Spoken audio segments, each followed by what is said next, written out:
जय माता दी।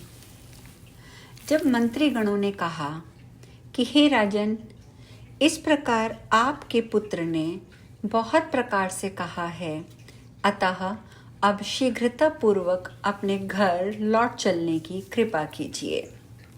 व्यास जी आगे बताते हैं, वो कहते हैं, हे जन्मेजय, उन मंत्रियों की बात सुनकर चांडाल की आकृति वाले राजा त्रिशंकु ने अपने घर चलने का कोई विचार मन में नहीं किया। उस समय राजा ने उनसे कहा, हे सचिवगण, आप लोग नगर को लौट जाइए और हे महाभाग, वहां जाकर हरिश्चंद्र से मेरे शब्दों में कह दीजिए, हे पुत्र, मैं नहीं आऊँगा। तुम अनेकाविध यज्ञों के द्वारा ब्राह्मणों का सम्मान करते हुए, देवताओं की पूजा करते हुए सदा सावधान होकर राज्य करो। हे सचिवगण, महात्माओं के द्वारा सर्वथा निंदित इस चांडाल वेश में अब मैं अयोध्या नहीं जाऊंगा। आप सभी लोग यहाँ से शीघ्र लौट जाइए। वहाँ जाकर मेरे महाबली पुत्र हरिश्चंद्र को सिंहासन पर बिठाकर आप लोग मेरी आज्ञा से राज्य के समस्त कार्य कीजिए।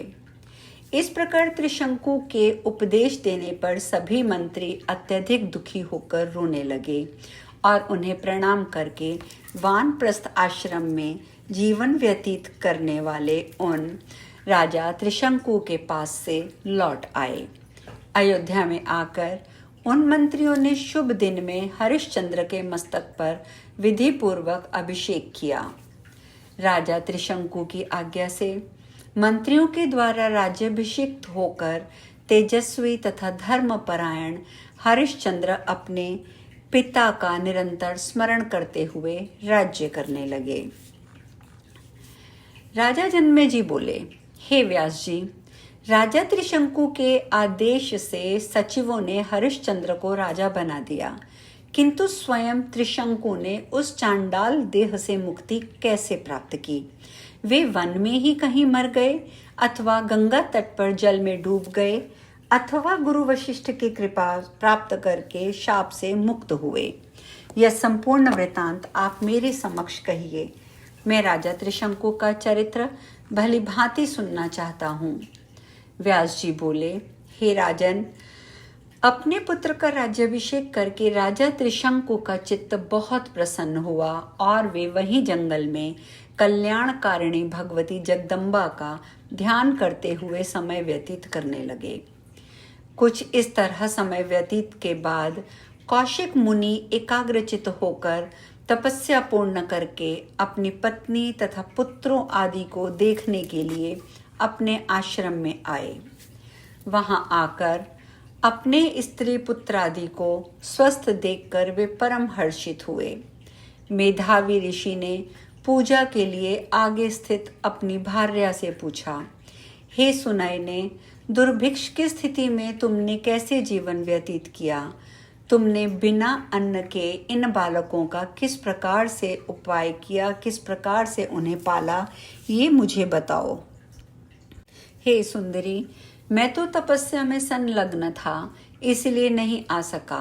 हे प्रिय, हे शोभने, बिना धन के तुमने क्या व्यवस्था की? यहाँ पर भीषण अकाल का समाचार सुनकर मैं अत्यधिक चिंतित था, किंतु ये सोचकर नहीं आया कि मैं धनहीन हूँ, वहाँ जाकर करूँगा ही क्या।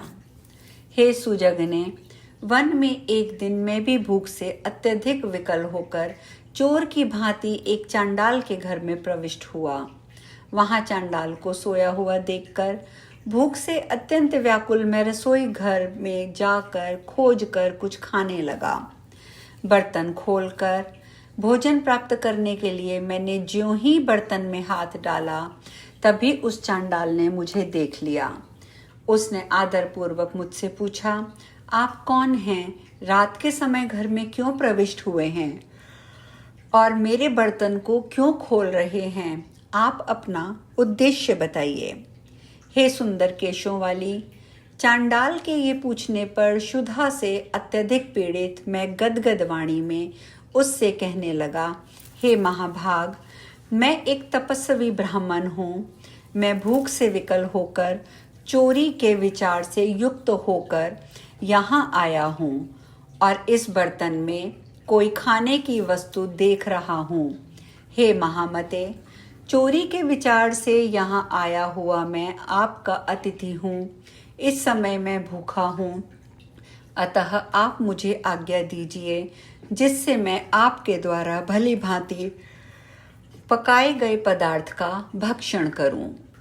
विश्वामित्र बोले, हे सुंदरी, मेरी बात सुनकर चांडाल ने मुझसे कहा, हे चारों वर्णों में अग्रगण्य, इसे चांडाल का घर जानिए, अतः आप मेरे यहाँ भोजन मत कीजिए, क्योंकि एक तो मानव योनि में जन्म पाना दुर्लभ है, उसमें भी द्विज अर्थात ब्राह्मण, क्षत्रिय और वैश्य के यहाँ और भी बड़ा दुर्लभ बात है। द्विजों में भी ब्राह्मण कुल में जन्म तो सर्वथा दुर्लभ है। क्या आप इसे नहीं जानते हैं? उत्तम लोक की कामना करने वाले व्यक्ति को कभी भी दूषित आहार ग्रहण नहीं करना चाहिए। भगवान मुने ने कर्मानुसार 7 जातियों को अंतज्य मानकर उन्हें आग्रह बतलाया है। हे विप्र, मैं चांडाल हूँ, अतः अपने कर्म के अनुसार त्याज्य हूँ, इसमें कोई संदेह नहीं है। हे द्विज, मैं अपना धर्म समझकर ही आपको भोजन करने से रोक रहा हूँ, ना कि अपने पदार्थ के लोभ से। हे द्विजवर, वर्ण संकरता का दोष आपको ना लग जाए, केवल यही मेरा अभिप्राय है। विश्वामित्र जी बोले, हे धर्मज्ञ, तुम सत्य कह रहे हो। हे अंतज्य, तुम्हारी बुद्धि अत्यंत विशाल है, फिर भी मैं तुम्हें आपत्ति काल में पालनीय धर्म का सूक्ष्म मार्ग बता रहा हूँ। हे मानद, मनुष्य को चाहिए कि जिस किसी भी उपाय से शरीर की रक्षा करे। इसमें यदि कोई पाप हो जाए तो बाद में पाप से मुक्ति के लिए प्रायश्चित कर लेना चाहिए। आपत्ति काल में किए गए पाप कर्म के कारण दुर्गति नहीं होती, किंतु सामान्य समय में किए गए पाप के कारण दुर्गति अवश्य होती है। भूख से मरने वाले को नरक होता है, इसमें संदेह नहीं है। अतः अपने कल्याण की इच्छा रखने वाले को भूख मिटाने का प्रयत्न करना चाहिए। हे अंतज्य, इसलिए मैं भी चौर कर्म से अपने देह की रक्षा कर रहा हूँ। विद्वानों ने कहा है कि अनावृष्टि के समय चोरी करने से जो पाप होता है, वह पाप उस मेघ को लगता है जो पानी नहीं बरसाता है। विश्वामित्र बोले, हे प्रिय, मेरे ऐसा यह वचन कहते ही आकाश से हाथी की सूंड की तरह मोटी धार वाली मनोभिलिक्षित जल वृष्टि सहसा होने लगी।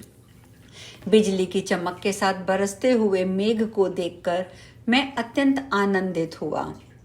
उस समय उस चांडाल का घर छोड़कर मैं परम प्रसन्नता पूर्वक बाहर निकल पड़ा। हे सुंदरी, अब ये बताओ कि तुमने प्राणियों का विनाश करने वाले उस अत्यंत भीषण समय को इस वन में किस प्रकार बिताया।